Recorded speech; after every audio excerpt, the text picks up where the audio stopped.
Selamat malam guys, ketemu lagi sama Abah nih di channelnya Pak Ari. Abah mau ngeramal ibu-ibu nih sekarang nih. Tapi dia mau diramal di masa kecilnya, katanya mau jadi apa dia lagi kecilnya. Itu biar buat contoh lah ke depannya supaya tahu nih. A'udzu billahi minasy syaithanir rajim. Bismillahirrahmanirrahim. Ashhadu an la ilaha illallah wa ashhadu anna Muhammadar Rasulullah. Ashhadu an la ilaha illallah wa ashhadu anna Muhammadar Rasulullah. Bismillahirrahmanirrahim. Alhamdulillahi rabbil alamin. Ar-Rahmanir Rahim. Maliki yaumiddin. Iyyaka na'budu wa iyyaka nasta'in. Ihdinas siratal mustaqim. Siratal ladzina an'amta 'alaihim ghairil maghdubi 'alaihim waladdallin. Shadaqallahul azim. Guys, minta maaf nih sekali lagi. Abah mau ngeramal lagi soal ibu-ibu nih yang sangat kali menyedihkan kali ntar kalau diramal sama Abah. Kayaknya sih sedih atau tidak lah terserah ntar. Nih. Cuman Abah nih penasaran nih dengan ramalan, tapi sebelum dibuka ini pusaka Abah udah keluar asap putih yang membumbung ke atas. Tinggi banget gitu. Nah. Nih di pusaka Abah sekarang udah keluar kayak bola ya, tapi bola tapi gede banget. Tapi ini sekeliling bola ini darah semua. Hampir sekelilingnya ini yang di pandangan mata Abah ini darah semua, yang tidak tahu ini darah apa ya. Tapi yang dilihat kayak lautan darah kali. Tapi nggak kayak lautan, luasnya lautan, tapi ini luas banget. Nih. Di antara darah itu ada titik kayak titik biru atau hijau bergumpal kayak wujud kayak kepala manusia gitu. Apa bah kalau soal kita ngelihat bola tapi sekelilingnya itu darah semua. Ini orang yang lagi di depan Abah nih kehidupannya kayak darah kotor atau kayak darah yang tidak ditakutin sama orang. Atau kalau orang ngelihat darah, banyak orang yang pingsan, apalagi nih darah sekelilingnya, yang sekeliling di pusaka Abah hampir sekelilingnya penuh dengan darah. Kalau di pusaka Abah darah itu kesengsaraan bos. Kesengsaraan tidak ternilai. Sengsara tidak ada batasnya. Nih, udah keluar angkanya. Dia lagi dikandung sama orang tuanya 3 bulan, udah ditinggalin bapaknya cerai. Lahir 40 hari, udah ditinggalin mamahnya pergi dengan laki-laki lain. Itu bos yang dilihat sama Abah sekarang kalau ngelihat darah sama bola yang lagi ngelilingan. Bola itu kehidupan anak ini. Sebab anak ini hidup terlantar atau korban dari ambisinya orang tua di masa lalu. Bola itu kehidupan dia yang harus ngelewatin darah yang sekelilingnya penuh dengan darah. Tidak ada daratan yang tidak kelihatan, tidak ada darahnya. Darah itu kerusakan bos, atau kesedihan yang tidak ternilai sedihnya. Bayangan nih, lagi umur 3 bulan di kandungan dia udah ditinggalin bapaknya. Udah lahir 40 hari ditinggalin mamahnya pergi sama laki-laki lain. Ini anak ini hidup dengan kedua orang tuanya dari pihak laki-laki atau disebut kakek neneknya dia. Hidup dengan uang haram atau uang yang dicari dengan uang yang nggak diridhoi sama Allah ini. Singkat cerita, ini anak sampai umur 7 tahun sekolah, diasuh sama neneknya, penuh dengan penderitaan, penuh dengan cacian atau hinaan dari orang lain. Hidupnya tidak ada kebahagiaan, soal hidupnya cuman sama nenek sama akinya. Oh, di sini guys, di sini keluar bibi sama bapak angkat gitu, bapak angkat ya, paman kalau di Jawa Barat, atau di tulang kalau di orang Batak gitu. Tapi kedua orang tua, bapak angkat, paman sama bibinya ini tidak pernah tinggal di kampung, hidupnya di kota, mencari uangnya di kota, dagang. Ini anak ini dari kecil sampai dewasa kali kalau penuh dengan darah, penuh dengan kesengsaraan atau dengan kesedihan yang orang lain tidak mengalami, atau orang lain tidak pernah mengalami kehidupan kayak begini. Ini sampai sekarang dia nggak kenal ibunya siapa, bapaknya siapa gitu. Bapaknya kenal tapi pura-pura nggak kenal sampai sekarang. Jadi amat nih hidup. SMP, kesengsaraannya luar biasa. Perjalanan sekolah segitu jauhnya, antara 4 km jalan kaki dia menuju ke sekolahan, tidak membawa bekal. Cuman membawa bekal 200 perak. Zaman dulu, tapi 200 zaman dulu gede kali. 50 perak zaman dulu. Dengan pulang pergi. Ini cerita dari SMP aja ya guys ya, kalau dari SD diceritain terlalu lama. Ini dari SD, dia dari SD hidup udah sengsara, udah hidup perjalanan jauh dengan sepatu yang ngangah, yang tidak pernah dijahit, sepatu cuman satu-satunya yang dilihat sama dia, tidak pernah membeli sepatu atau tidak pernah meminta sama orang tuanya saking takutnya sama orang tuanya. Yang penting dia bisa sekolah, keadaan jauh juga dia dijalanin atau terus berjalan kehidupannya. Yang penting dia bisa sekolah. Dia sekolah berangkat jam 6, pulang jam 3 sore atau setengah 4, saking jauhnya perjalanan sekolah. Tidak pernah makan atau tidak pernah membawa bekal buat makan di jalan. Makanya nih anak-anak yang sekarang, zaman sekarang nih, kalau dibekelin sama orang tuanya uang, makanan, dibuang, itu sia-sia nih. Cerita ini cerita benar adanya gitu. Dia lulus SMP tetap dia menderita, soal kan di sini darahnya tidak pernah habis, atau makin lama dia makin gede makin banyak darahnya yang dilihatin sama abah gitu. Orang ini dari orok sampai SMP itu sengsaranya tidak habis-habisnya. Bayangin aja bos, dari orok sampai SMP sengsaranya tidak pernah habis. Gimana kalau kita ngalamin kayak dia gitu.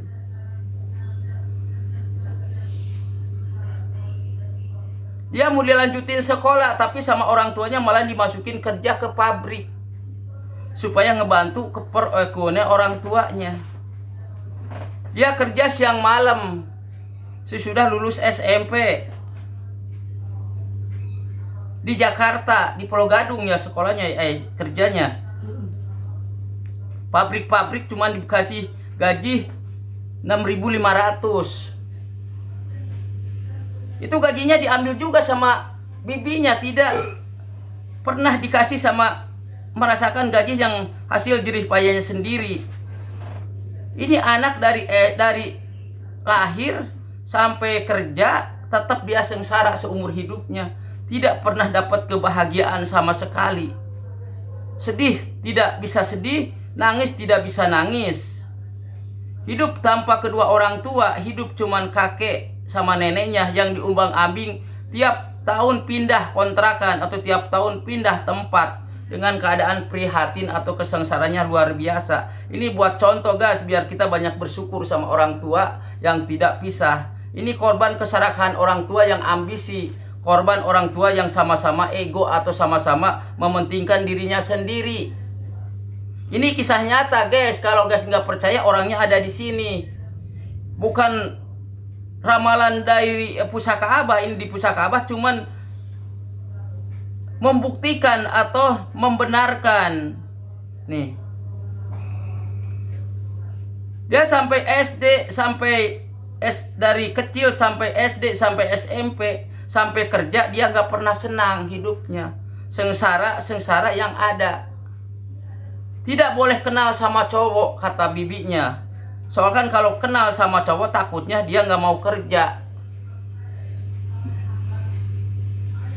Sengsara dengan kesedihan yang luar biasa. Tapi di situ dia ada adik angkatnya yang nemenin dia selama ini. Anak dari bapaknya dari ibu yang beda. Gitu. Dia angkat, dijadiin anak yang sama bibinya. Gitu. Saling sayang, saling membela, saling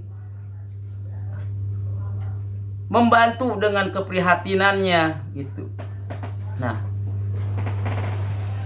ini orang tua sebagai bibinya nih. Dia nggak boleh punya laki-laki, gajinya diambil semua, tidak boleh dikasih. Selama lagi SMP atau SD bikin kesalahan sampai dia disiksa sama pamannya atau pamannya sendiri, sampai dia dibincang, bikin kesalahan dibincang di kursi, dipukulin pakai kayu atau pakai lidi sampai tidak dikasih makan. Ini anak ini udah geger otak kali kalau zaman sekarang, atau udah jiwanya udah rusak gara terlalu banyak disiksa sama bibinya sama pamannya. Kalau bikin kesalahan sedikit tapi yang dapat sama dia dihajar habis-habisan. Ini guys cerita nyata yang ada di pusaka Abah. Tahu Abah bisa nurusin cerita ini atau tidak gitu. Singkat cerita, ini sampai dia hijrah ke daerah Garut. Jadi tukang jualan nasi uduk atau nasi ngontrak di daerah main di daerah mana nih Garutnya? Papandayan. Iya, pas habis ini aja. Sumbersari. Masih kota, di situ. Di daerah Sumbersari ngontrak satu kamar terus jualan nasi sama neneknya sama bibinya gitu. Tapi tetap di situ dia nggak pernah dapat kebahagiaan, soal dia dibikin jadi pembantu.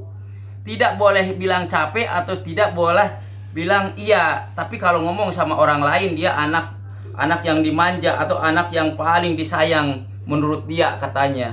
Tapi sebenarnya dia anak yang didolimi, yang dipekerjakan, suruh kerja, uangnya diambil sama bibinya. Hidup dia nggak layak, hidup penuh keprihatinan, nggak pernah dibeliin baju apa sepatu di zamannya. Sampai hijrah ke daerah Skoning, atau kalau di sini kampung Babakan Jati, tinggal di Lamping atau bukit sisi makam.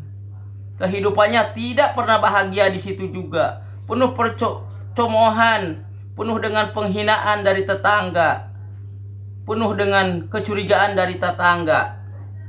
Orangnya pendiam, tidak jarang keluar rumah, tidak kenal sama laki-laki, takut sama laki-laki. Sebab kalau dia kenalan sama laki-laki takut dipukulin sama bibinya. Nah. Di situ juga dia dapat jodoh sama orang ganteng jodohnya nih. Orang yang terlalu ganteng kali, masih muda, masih anak-anak jodohnya dia. Allah itu maha adil.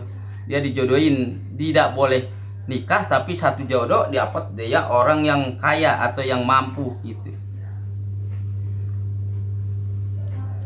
Tapi penderitanya di situ tetap tidak lepas. Darahnya makin gumpal atau kayak godogan gunung meletus. Di sini darahnya bukan sekadar ngelihat darah, tapi darahnya mendidih. Nah, orang ini terus disakitin sama suaminya dengan terus nikah sama orang lain. Jadi gua ke bawah-bawah nih. Dengan kehidupan yang pas-pasan, makan sore atau tidak, sampai dia punya anak, tetap hidupnya dengan keprihatinan, dengan kesengsaraan yang luar biasa. Nih. Tapi ini contoh bos buat orang-orang yang di luar sana. Jangan sampai ninggalin keluarga, jangan sampai ninggalin keluarga yang dititipin sama Allah. Ini orang dari Orok udah ditinggal di dalam kandungan, udah ditinggalin bapaknya, udah keluar 40 hari ditinggalin sama orang tua dari perempuan. Udah gitu hidup sama neneknya dengan keprihatinan kekurangan soal ekonomi. Sekolah juga kekurangan ekonomi. Semuanya kurang, penderitaan, cacian, makan sehari cuman sekali, kadang-kadang dia tidak makan 2 hari saking hidupnya susah gitu. Ini buat contoh buat orang-orang yang ada di luar, jangan sampai meninggalkan keluarga atau meninggalkan anaknya dia sendiri gitu. Sebab kalau siapapun orang yang meninggalkan orang tua anaknya sendiri, berarti dia bakal dilaknat sama Allah di dunia sampai di akhirat gitu. Ini gara-gara ego orang tua, tapi anak yang jadi korban, anak yang jadi sengsara gitu. Ini darah sampai mendidih kayak darah matang atau darah yang ini darahnya makin lama makin banyak. Jadi ini dosa orang tua, anak itu sampai prihatin, sampai dewasa, sampai punya suami.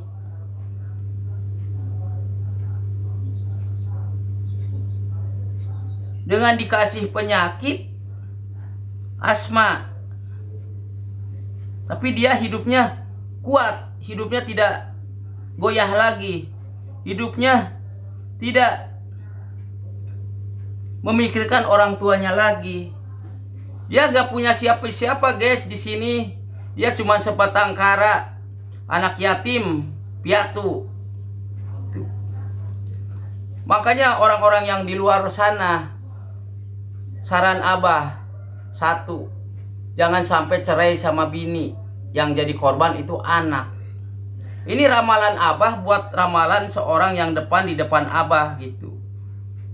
Cuman dia nggak mau kalau diramal udah sekarang gitu. Makanya minta diramal aja lagi kecil biar orang pada tahu, biar anaknya tahu katanya gitu. Bahwa kehidupan dia dari mulai orok sampai dewasa tidak pernah senang atau pernah punya apa-apa gitu. Makan juga sama biji karet atau dage kalau bahasa sekarang. Dia harus makanan aja harus mencari sendiri. Bukan kayak sekarang makan diladenin sama orang tua, makan disiapin sama orang tua. Ini makan aja nyari sendiri dengan keadaan dia masih kecil. Gitu guys. Ini contoh abadi atau contoh kisah nyata buat orang-orang yang mau cerai sama istrinya, tunda, atau mau cerai sama suaminya, tunda, jangan sampai cerai. Sebab kalau kita cerai, yang ada di situ anak yang jadi korban atau anak jadi korban keegoisan orang tua. Nah, kalau sampai anak kita sengsara hidupnya, berarti kita harus tanggung jawab di akhir masa, di akhir akhirat sama Allah. Sebab anak itu titipan Allah yang buat dipusti-pusti sama kita, dijadiin orang yang taat sama agama. Anak itu harus senang di dunia sampai di akhirat. Tapi kalau anak itu udah disiksa sama kedua orang tuanya, anak itu bakal ngebales dengan tidak bisa mendoakan orang tuanya sendiri, di mata orang tua udah meninggal. Saking sakitnya, saking gak merasa diurus sama orang tuanya. Tapi orang tuanya juga jangan sakit kalau nggak didoain sama anaknya. Soalnya kan itu udah takdir Allah. Siapapun orang yang tidak sayang sama keluarganya, berarti dia nggak bakalan disayang sama keluarganya. Ini darah itu timbul, simbol kesengsaraan orang dari kecil sampai dewasa. Kenapa Allah ngasih ujian sama anak ini sampai sengsara model begini? Allah yang punya kuasa. Bahwa itu anak itu tahu kali dulu dikasih uang haram sama orang tuanya, digedein sama uang haram sama orang tuanya. Tapi anak ini salah? Tidak salah. Soalnya kan di situ anak itu belum bisa mencari rezeki. Kalau sama orang tuanya sekaligus dikasih bangkai juga, anaknya nggak ngikut dosa, yang dosa kan orang tuanya. Ini ramalan guys, tapi ramalannya ramalan buat selamat dunia sampai akhirat gitu, bukan ramalan buat menyesatkan orang atau ramalan buat ngejatuhin orang dari kesengsaraan. Ini buat contoh. Ini ramalan buat contoh yang ada di depan Abah, supaya orang-orang ngerti di luar sana tidak nyenyain keluarga atau cerai atau pisah sama keluarga. Sebab yang begitu kita ego cerai sama keluarga, yang jadi rusak atau yang jadi korban itu anak kandungnya dia sendiri. Ada anak yang jadi pemulung, ada anak yang jadi pengamen, ada anak yang dititipin sama orang lain, ada anak yang dipinta sama orang dikasih. Makanya kita jangan sampai hidup kayak begitu. Sayangi keluarga. Pikir dulu kalau mau cerai kalau kita punya anak. Jangan sampai korban kayak begini. Ini darah itu nafsu, atau darah ini simbol keegoisan orang tua yang tidak memikirkan masa depan anak. Ini darahnya hilang. Tapi sekarang ada domba ya, tapi lagi dipotong, tapi dipotongnya sebelah, tidak dua-duanya. Kan jelek ngelihatnya. Kalau rambutnya dipotong dari ini disisain separuh dari kepala ke pundak itu bagus. Ini dari sebelah dipotong ke atas. Nah, ini maksudnya apa, guys? Maksudnya apa, bah? Katanya gitu. Domba itu barang enak, atau domba kalau di Garut, di tempat Abah itu domba itu kebanggaan orang Garut gitu. Tapi dipotong sebelah, jelek gitu. Jadi nasib orang ini jelek sekali. Kadang-kadang bagus, kadang-kadang jelek gitu. Bagus dilihat orang, tapi jelek dilihat warga gitu. Simbol domba ini simbol kepercayaan atau kebahagiaan dia di masa tua. Dia tidak takut lagi sengsara. Dia nggak takut lagi nggak punya uang. Dia nggak takut lagi hidup belangsa kayak zaman dulu. Makanya dia sayang banget sama anak-anaknya. Soalnya dia merasakan hidup tidak ada kasih sayang sama orang tuanya. Makanya dia selalu sayang sama anak-anaknya. Kalau model apapun itu diladenin sama orang tuanya gitu. Tapi dari pusaka Abah ini keluar lingkaran hitam atau lingkaran hitam yang menjurus. Sifat yang punya sifat mau ngeladenin anak atau membanjain anak itu salah, kata di pusaka Abah. Harusnya anak yang harus membela orang tuanya, harus ngelindungi orang tuanya, bukan orang tua yang ngelindungi anak kalau udah dewasa gitu. Nah, ini keluar jalan tol, kali ini jalan tol tapi adanya di tengah sawah.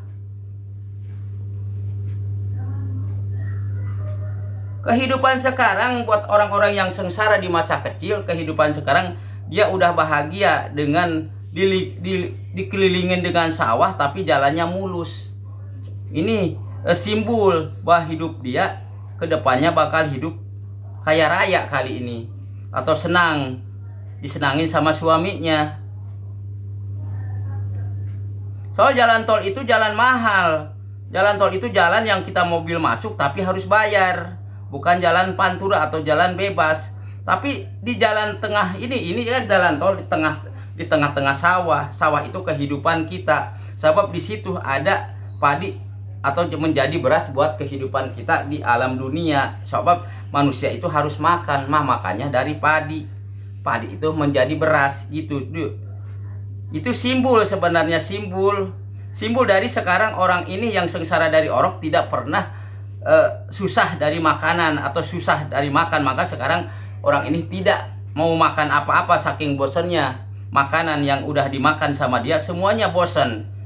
Apa yang dipikirin sama dia, makanan itu udah di otaknya udah mental gitu. Saking dia jalan tol di atas tengah-tengah sawah, jadi lebak-libuk banyak makanan gitu. Makanya orang yang terus disakitin sama orang siapapun ya, sakit dari kecil dihina orang atau dihina dengan kemiskinannya, tapi Allah menjahit dengan kemiskinannya. Apa tidak bisa melanjutkan ramalan ini? Soal ini ramalan ini menyangkut harga diri Abah sendiri gitu.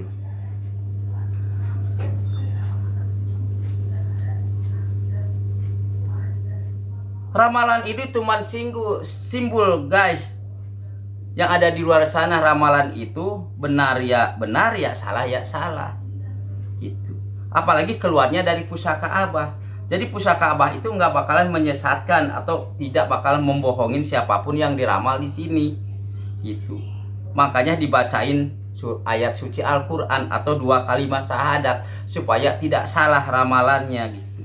Tapi Abah yakin kalau orang bola ini penuh sekelilingnya bola ini sekelilingnya darah, gak ada jalan keluar, berarti orang ini susah dari kecil merarat dari orok gitu sampai dewasa. Tidak dapat kesenangan, tidak dapat kebahagiaan, mau sekolah atau tidak gitu. Hidupnya terus sengsara guys. Kalau orang simbol di pusakabah udah keluar darah, apalagi darahnya itu mendidih. Sebab manusia yang diciptain atau hidup itu ada darah. Makanya kalau hidup tanpa darah itu tanpa hidup gitu. Orang yang tidak ada darahnya berarti orang mati. Tapi Abah yakin bahwa keluar dari simbol Abah atau pusaka Abah keluar darah, orang ini nggak dapat kesenangan dari orok sampai dewasa, sampai udah berumur. Ada aja godaannya, ada aja yang harus masuk ke sarafnya dia. Tapi sekarang hidup dia antara 120 derajat antara bumi sama langit. Sekarang hidupnya dia udah senang. Hidupnya tidak memikirkan lagi makan atau tidak. Hidupnya cuman memikirkan anaknya aja sama suaminya. Makanya guys yang ada di luar, tolonginlah orang miskin, tolonginlah anak yatim, tolonginlah anak yatim piatu. Kalau guys punya rezeki, nolongin anak yatim, rezeki bos makin banyak ntar ke depannya. Selamat dunia akhirat. Tapi siapapun orang yang mendengar kelaparan anak yatim di tetangga kita, bahwa makhluk yang ada di sini bakal dilaknat sama Allah, bakal kena kebakaran rumah, bakal kena kebangkrutan usaha, bakal kena ajab dari banjir, atau kena ajab dari musibah angin badai. Makanya jangan sekali-kali kita nutup mata buat anak-anak yatim, anak-anak yang soleh, anak-anak yang terlantar dari orang tuanya.